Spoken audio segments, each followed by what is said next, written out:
Você certamente já notou que não existe nada de simples em caminhos filosóficos. Mais do que isso, a gente não deve imaginar que de uma hora para outra todas as pessoas naquela sociedade acreditavam e conheciam perfeitamente a filosofia. Mas nós também precisamos entender que a filosofia impacta diretamente nas ações, no capital intelectual e na forma como as lideranças se estabelecem. Então, para diferenciar patrística e escolástica, eu preciso notar os dois momentos políticos em que elas se estabelecem. Patrística. Patrística é do momento em que a igreja está se organizando. De alguma forma, ela é um longo processo. Primeiro, com de fato os pais da igreja, aqueles que criam e que dão o sentido de formação, mas o sentido patrístico vai para muito além daquele momento.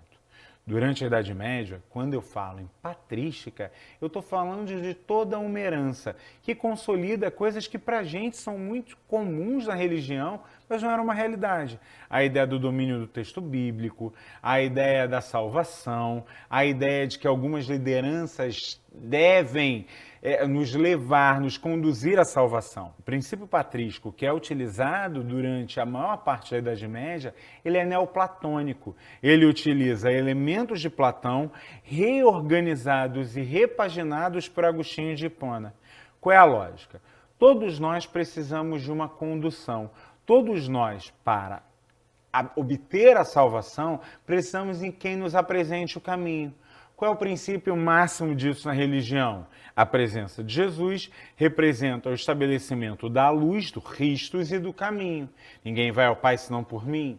Essa imagem ela é reproduzida e trabalhada também na educação. Eu preciso de alguém que atenda e que faça um papel de mestre para me conduzir e alcançar a salvação. Esse é o princípio patrístico.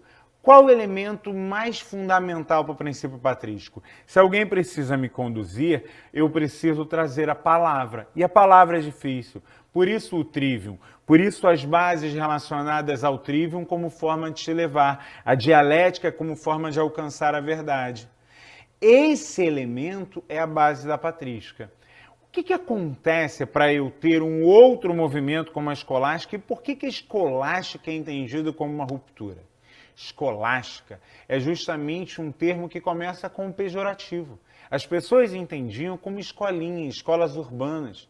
No entanto, a escolástica ela vem de meios plurais. O que significa isso? Quando eu me estabeleço nas cidades, quando eu estou em áreas de mercado, quando eu estou em grandes áreas de troca, eu passo a ter mais vozes, mais cultura, elementos diferentes. É nesse sentido que acabamos trazendo algumas ideias, por exemplo, que já não eram mais ouvidas há muito tempo.